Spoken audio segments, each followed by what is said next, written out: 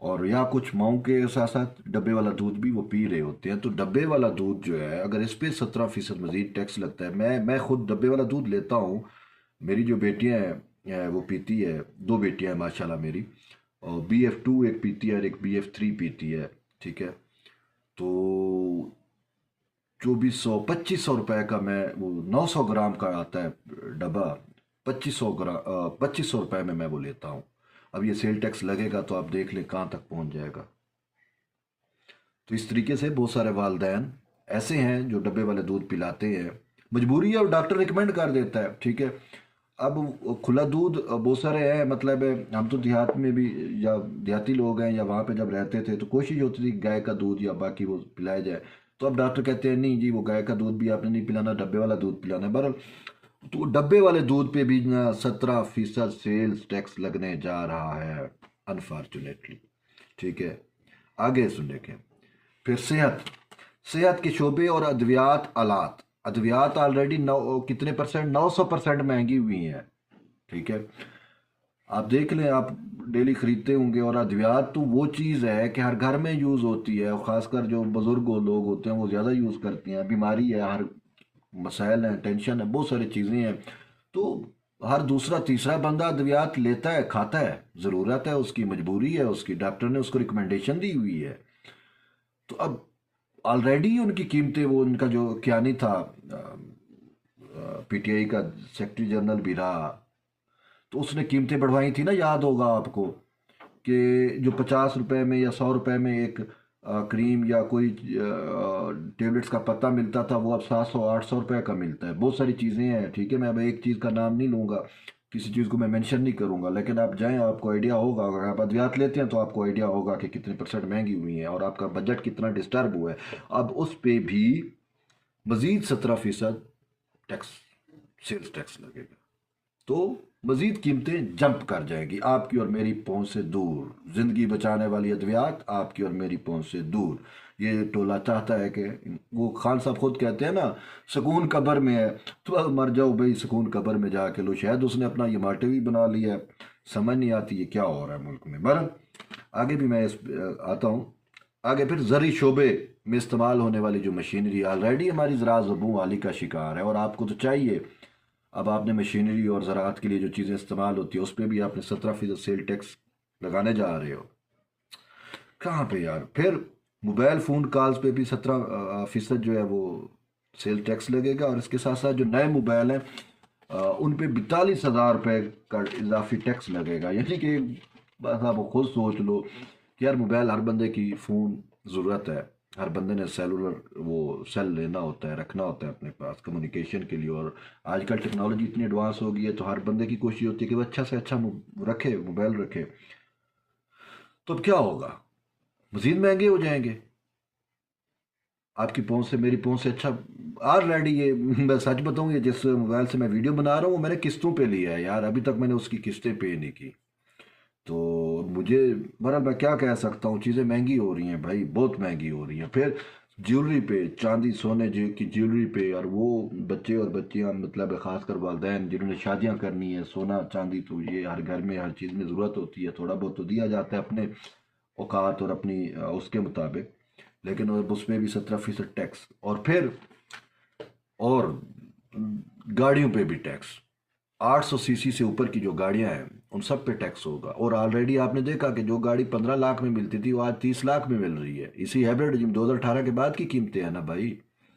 یعنی کہ آپ میں سٹی دیکھ لو، 17-18 لاکھ کی تھی تو آج وہ آپ کو 30 لاکھ میں ملتی ہے. وہی والی جو آپ نے 2018 سے پہلے خریدی تھی، آج وہی آپ کو کہاں پہ ملتی ہے. یہ آپ آئیڈیا خود دیکھ لیتے ہو. ٹھیک ہے، دیکھ لیں.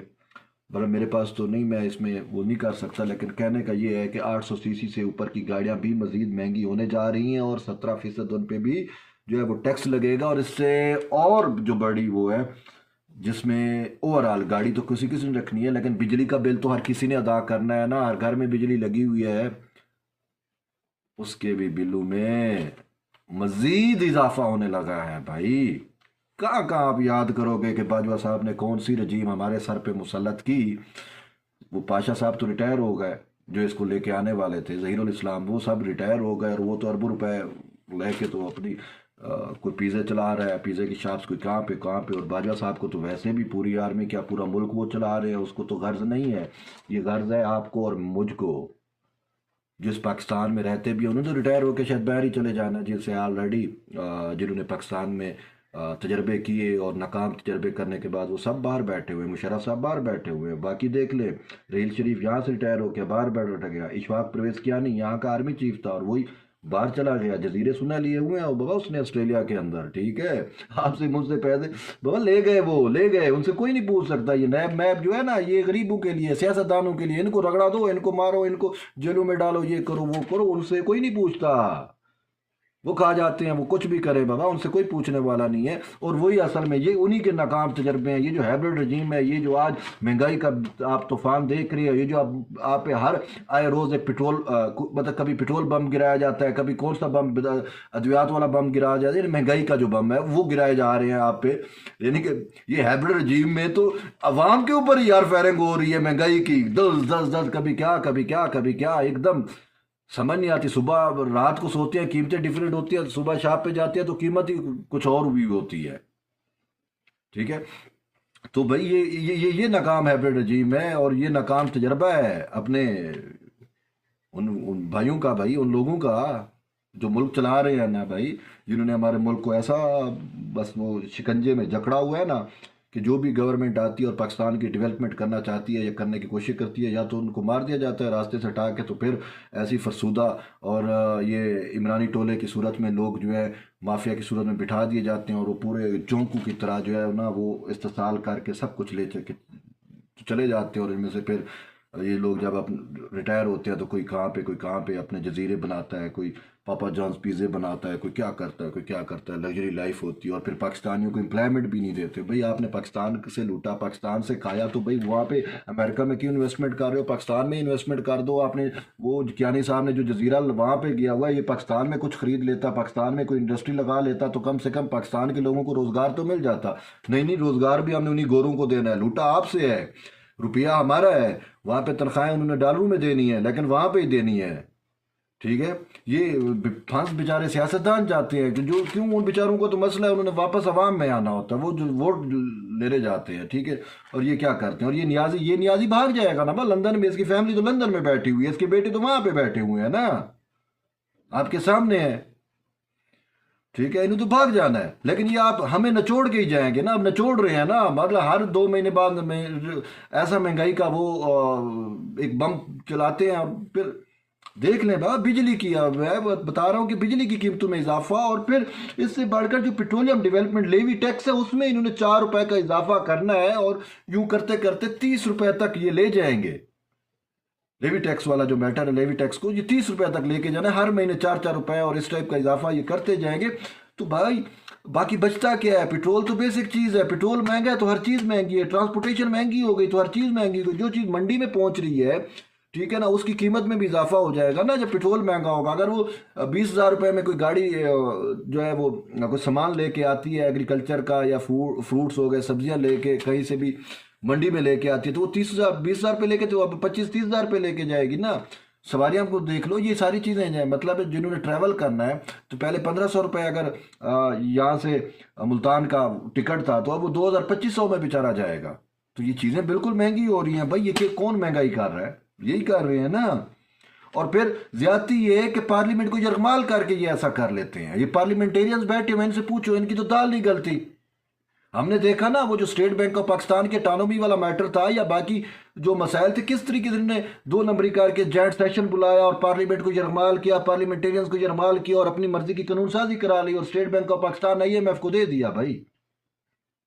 اور اب یہ IMF نے کہا ہے بھائی آپ نے 360 ارب روپے کے مزید عوام کو انجیکشن لگانا ہے مہنگائی کا، 360 ارب جو یہ ٹیکس لگے گا تو یہ 360 ارب روپے کی ایک دم مہنگائی ہوگی نا بھائی، 17% جو چیزوں میں انکریز ہو، یعنی ٹیکس لگ جائے، اور ان کی قیمتیں کہاں سے کہاں چلی جائیں گی یار،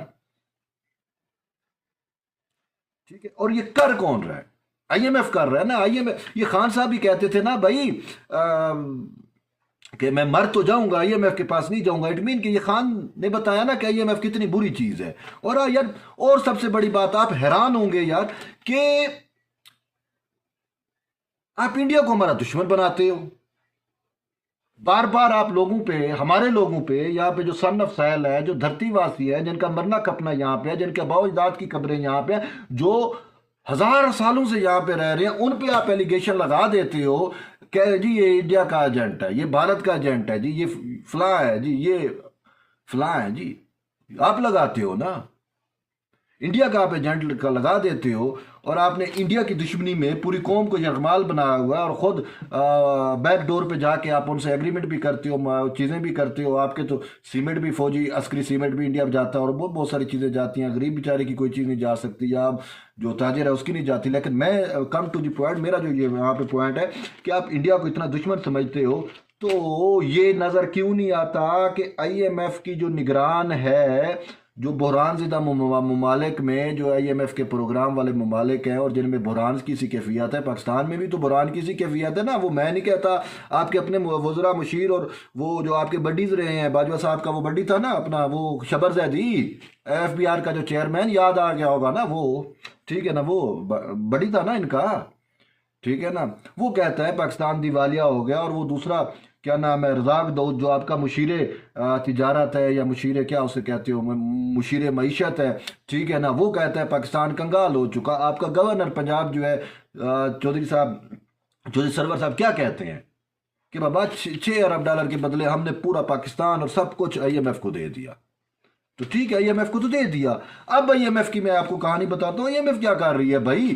آئی ایم ایف میں، آئی ایم ایف کو کون چلا رہا ہے؟ پاکستان سے متعلق انڈیا چلا رہا ہے یار۔ آپ کہیں گے یہ کیسے بھائی، وہ تو آئی ایم ایف ہے، وہ تو انڈیا کیسے چلا رہا ہے بھائی؟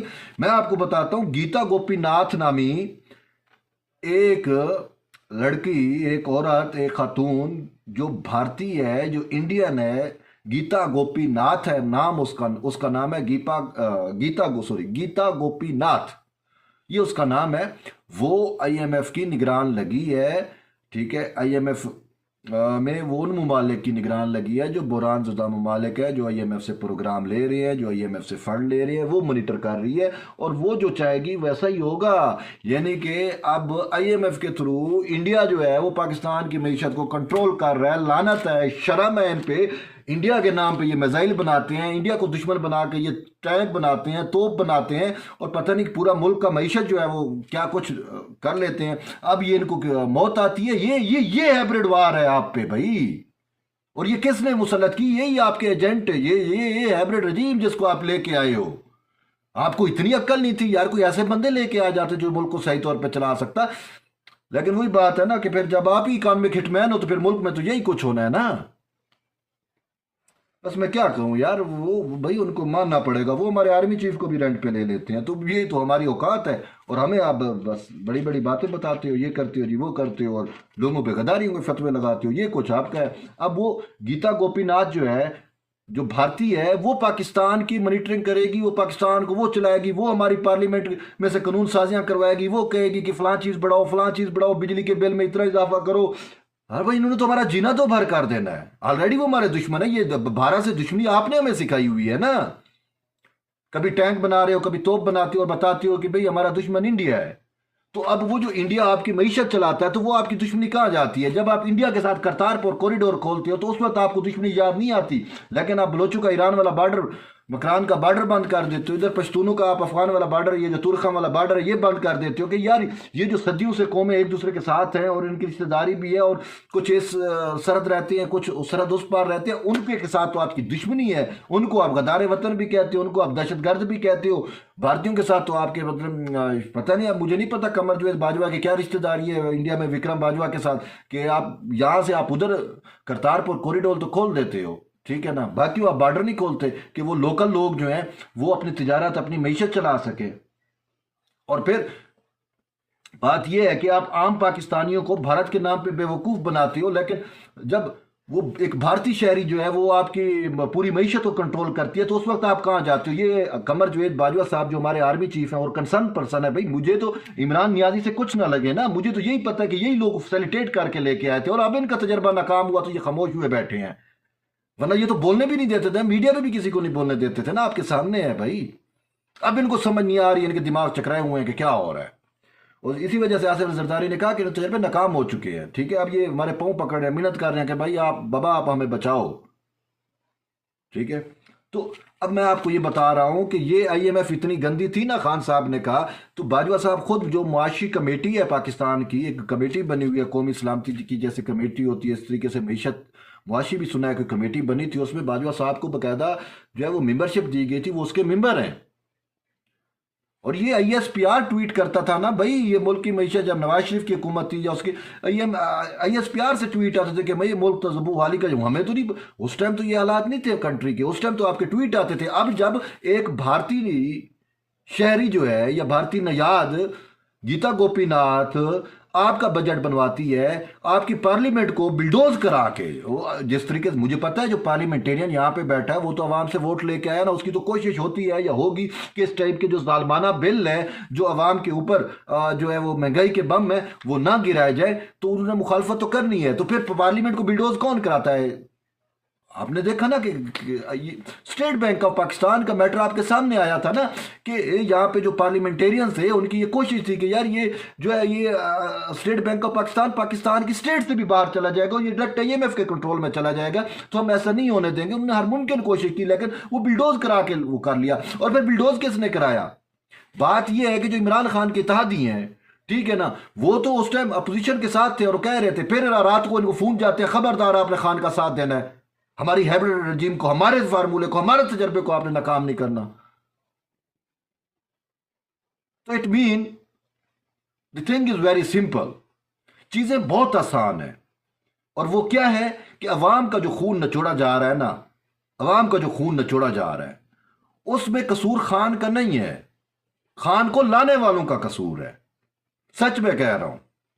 جب تک یہ دیکھیں یار، مجھے سمجھ نہیں آتی کہ یار آپ نے جو کچھ بھی کرنا ہے نا آپ کرو، آپ کو کون روکتا ہے؟ آپ کے پاس تو پاور ہے، آپ کے پاس تو طاقت ہے، آپ کے پاس اختیار ہے، آپ بلا شرکت غیر ہے، آپ کے پاس وہ طاقت کا کسی کا مد مقابل بھی نہیں ہے نا. آپ کے پاس گنے بھی ہیں، بلڈوز سب کچھ ہے بھائی، کیا کچھ نہیں ہے آپ کے پاس؟ کوئی بیچارہ پارلیمنٹیرین یا کوئی پولیٹیکل لیڈر کوشش بھی کرتا ہے تو آپ تو اس کو جیلوں میں بند کرا دیتے ہو، سالوں سالوں اس کے مقدمات نہیں چلتے، آپ کو کسی کو شہید کرا دیتے ہو، کسی کو قتل کرا دیتے ہو، کیا کچھ نہیں آپ کرتے، آپ سب کچھ کرتے ہو. یار سب کچھ کرتے رہو، کم سے کم عوام کو تو جینے دو یار، عوام کو تو جینے دو. آپ نے تو عوام کو بھی نہیں جینے دے رہے.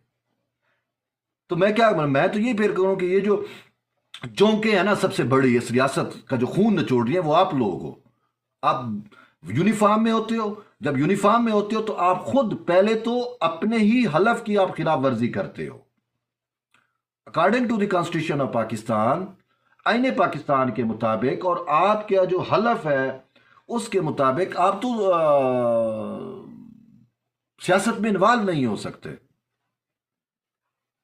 لیکن آپ تجربے کرتے ہو، آپ مینڈیٹ چوری کرتے ہو اور پھر ٹویٹ بھی داغتے ہو. جی آپ کو تو وہ آفیشیل ٹویٹ ہے نا، وہ وہاں سے ٹویٹ داغے جاتے ہیں نا. تو آپ کیا کر رہے ہو یار؟ عوام کو تو جینے دو، آپ نے جو کچھ کرنا ہے کرو، آپ کو کوئی نہیں روکتا. عوام کو تو جینے دو یار، کم سے کم عوام کے اوپر تو ہے. بس کیا میں کہوں. اور یہ عوام کا بھی قصور ہے بھائی، عوام کا بھی قصور ہے. کیوں قصور ہے؟ کہ بھائی حب الوطنی کے اندر عوام جو ہے وہ اتنی وہ بھائی جو جس دھرتی کی کھاتا ہے نا اس دھرتی سے وہ مخلص ہوتا ہے. ٹھیک ہے، میرا نہیں خیال کوئی غداری کر سکتا ہے. لیکن آپ کو سچ بات بتاتا ہے، جو ان کی مینوپولیشن آپ کو بتاتا ہے کہ بھئی یہ دیکھیں بات سمپل سی ہے کہ جو ہمارا دشمن ملک ہوتا ہے نا، جو دشمن ہے بہت سارے ہیں، کوئی ایک نہیں ہے، بھارت بھی ہے، عربی بھی ہے، سارے کچھ ہے. تو وہ اگر اوپر کی ایک ہیڈ کو مینیج کر لے تو پوری ریاست یرغمال بنا لیتے ہیں نا. یہی ہائبرڈ وار ہے نا، اور یہی کچھ تو پاکستان میں ہو رہا ہے بھائی. آپ کے اوپر کی جو ہرارکی ہے، جو مین جن کے پاس پاور اور اختیار ہے، وہ بھائی یہ ان کے، میں سچ کہہ رہا ہوں، یہ ان کے ایجنٹ بنے ہوئے ہیں. نہ ہوتے ایجنٹ تو آج یہ گیتا گوپی ناتھ جو ہے وہ پاکستان کی معیشت چلاتی. یہ بھارتی شہری گیتا گوپی ناتھ یہ ہمیں بتاتی کہ بجلی کے بلوں میں اضافہ کرو، یہ بتاتی کہ آپ نے یہ کرنا ہے، آپ نے وہ کرنا ہے، یہ کہتی کہ آپ نے پارلیمنٹ سے. جی اچھا پھر آئی ایم ایف کی شرط دیکھو، اس کو پتہ ہے، اس نے کہا ہم آرڈیننس کو نہیں مانیں گے، آرڈیننس کو ہم نہیں مانتے. ٹھیک ہے، باقاعدہ اس نے کہا ہمیں پارلیمنٹ کے ذریعے بل چاہیے، منی بجٹ پاس شدہ چاہیے. اب حکومت نے 12 جنوری کو چھٹی جائزہ جو کمیٹی یا اجلاس ہونا ہے اس کے ساتھ آئی ایم ایف کے ساتھ، اس میں حکومت نے یہ سب کچھ کر کے اس کو رپورٹ دینی ہے۔ اب حکومت کو یہ پتا ہے کہ آئی ایم ایف یہ جو ہے اپنا پارلیمنٹ میں شاید ایسا نہ ہو پائے، تو وہ یہ اٹیمپٹ کر رہی ہے کہ پہلے ہم جو ہے وہ آرڈیننس لے لیتے ہیں اور پھر ہم اجلاس بلائیں گے اور وہی مینوپولیشن کرا کے اور فوجیوں سے وردیوں والوں سے ان کو فون کرا کے جو لوگ کچھ ہیں اتحادی وغیرہ پریشرائز کرا کے ہم بل پاس کروا لیں گے۔ حکومت کی یہ تجویز ہے، یہ ترکیب ہے، اور وہ یعنی کہ عوام کے اوپر جو مہنگائی کے بند کر رہے ہیں، تو اس میں وہی لوگ گراتواتے ہیں نا، ورنہ پارلیمنٹیرین بہت سارے ایون کے اتحادی جو ہے وہ نہیں ساتھ دینے کو تیار کہ بھئی ہم نے عوام میں جانا ہے، ہم عوام کو کیا جواب دیں گے؟ تو اوپر سے فون آ جاتا ہے نہیں جی آپ نے لازمی جو ہے ووٹ ڈالنا ہے، تو وہ کیا ہو جاتا ہے پھر اسی طریقے سے جیسے اسٹیٹ بینک آف پاکستان چلا گیا، پھر یہ 360 ارب روپے کا جی اضافی ٹیکس جو ہے وہ آپ پہ آ پڑے گا۔ اور میں نے بتایا کہ وہ جو کہتے ہیں جی یہ دیکھو سمپل بات ہے، گاڑی سے بھی مجھے کچھ نہ لگے، لیکن دودھ کے ڈبہ تو ہر غریب اور امیر کا بچہ پیتا ہے نا، جس کے چھوٹے بچے ہیں، جن کے شیر خوار بچے ہیں، ان کو پتہ ہے نا دودھ کے ڈبوں کا۔ یا وہ غریب بیچارے کو اس سردی کے اندر اور کیا چاہیے؟ لنڈے کا کپڑا چاہیے نا، ٹھیک ہے نا، تو وہ لنڈے کا کپڑا بھی آپ مہنگا کر رہے ہو کہ وہ لنڈے کے کوٹ بھی نہ خرید سکے، لنڈے کے جو شوز ہیں، لنڈے کی جو وٹ ایور جو جرسیاں سویٹر جو چیزیں چل رہی ہوتی ہیں، اور بیچارے کا جو غریب شخص ہے اس بیچارہ وہ تو یہی کرتا ہے۔ اب وہ پوری فیملی کے لیے اگر وہ سردیوں کے کپڑے لینا شروع کر دے تو 15-20 ہزار وہ بیچارہ کہاں سے لائے گا؟ تو جاتا ہے 2-3 ہزار 5 ہزار واٹ ایور جو بھی ہے وہ پوری فیملی کے اس میں لے لیتا ہے۔ تو اب 17% جب اس پہ لنڈے کے کپڑوں پہ ٹیکس لگ گیا تو باقی بچا کیا؟ غریب کا تو آپ نے جینا دوبر کر دیا، آپ نے تو اس کے وہ لنڈے والے کپڑے بھی آپ نے اس سے چھین لیے کہ وہ یوز شدہ کپڑے ہیں جو مغربی ممالک میں جو نکارہ ہو جاتے ہیں یا ان کا جو بھی ترتیب ہوتی ہے، ٹھیک ہے نا، یا وہ ہیومینٹیرین بیسس پہ ان چھوٹے ممالک میں بھیج دیتے ہیں، تو وہ جب یہاں پہ آتے ہیں تو لوگوں کو سستے داموں وہ میسر تھے، تو اب آپ نے اس پہ بھی ٹیکس لگانا، کیونکہ آپ کو پتہ ہے کہ سردیوں میں لنڈا بہت چلتا ہے، غریب لنڈے سے لیتا ہے بھائی موسٹلی۔ آج کل جو ٹکر نہیں کھا سکتا، جس کے پاس روٹی کے پیسے نہیں ہیں، تو اس نے کپڑے کہاں سے لینے ہوں گے؟ وہ تو نہیں جا سکتا بنینزا میں، یہ وہ ایلیٹ کی اس میں تو جہاں سے آپ چیزیں لیتے ہیں، وہ تو نہیں جا سکتا، وہ تو آپ کی بیگمات جاتی ہیں اور وہ سارا کچھ جاتے ہیں، وہ وہاں پہ وہ تو بس آپ کی بیگمات کے جو پارلر کا خرچہ ہے، تو وہ بیچارے غریب مزدور کا جو ہے وہ شاید، بس میں اب کیا کہوں۔ تو یہ چیزیں آپ کیوں نہیں سوچتے؟ آپ کی اتنی عقل ماری گئی ہے؟ میرا نہیں خیال، عقل تو نہیں ماری گئی، لیکن آپ جان بوجھ کے آپ نے جونکے بنی ہوئی، آپ کو کمیشن آ رہا ہے، آپ کے پیسے آ رہے ہیں، آپ کو کیا لگے عوام سے؟ وہ لنڈا پہنے نہ پہنے، وہ سردی میں ٹٹر جائیں، بچے ان کے دودھ ڈبے والا پیئیں نہ پیئیں، مر جائیں، جو بھی کریں، آپ کو کیا لگے؟ افسوس ہے۔ بہرحال یہ تو چیزیں تھیں میں نے آپ کو بتایا، اور یہ ہر انسان کے ساتھ جڑی ہوئی ہیں بھائی۔ بہرحال جڑے رہیے بلوچ جرنلسٹ کے ساتھ، تو یہ بلوچ کے ساتھ انشاءاللہ پھر ہم دوبارہ آپ کے ساتھ ایک نئے ٹاپک کے ساتھ حاضر ہوں گے، لیکن یہ ایک غبار ہوتا ہے جو ہم نکالنا ہوتا ہے، اور عوام جو ہے وہ خود وہ کر سکتی ہے۔ یہ وہ باتیں جو آپ کو شاید کوئی نہ بتا سکے بھائی، دیکھیں حقیقت پسندی، سچ بتانا ہر کسی کے بس کا روگ نہیں ہے، ہر کسی کے بس کا روگ نہیں ہے، ٹھیک ہے؟ تو اس وجہ سے ہم نے آپ کو وہ سچ بتا دیا جو حقیقت بھی پہ مبنی ہے، اور میں نے یہ بھی بتا دیا کس طریقے سے ایک بھارتی خاتون آپ کی معیشت چلا رہی ہے، ٹھیک ہے؟ اور وہ مہنگا کر رہی ہے۔ آپ ہمیں بھارت کے ساتھ دشمنی پڑھاتے ہو تو آپ کو یہ دشمنی نظر نہیں آتی؟ یہ تو بھارت کی سب سے بڑی کامیابی کہ اس کا شہری جو ہے وہ ہماری معیشت چلا رہا ہے، تو یہ بھارت کی اور وکٹری کیا ہوگی بھائی؟ یہ اس کی ہم پہ وکٹری ہے نا، شرم نہیں آتی یار؟ کوئی حیا کو ہاتھ مارے، کوئی پاکستان کے بارے میں سوچے، اس بیچاری غریب عوام کے بارے میں سوچے، ان کا جینا دوبر نہ کرے۔ بہرحال اجازت دئیے، پھر ملتے ہیں، تب تک کے لیے اجازت، اللہ حافظ۔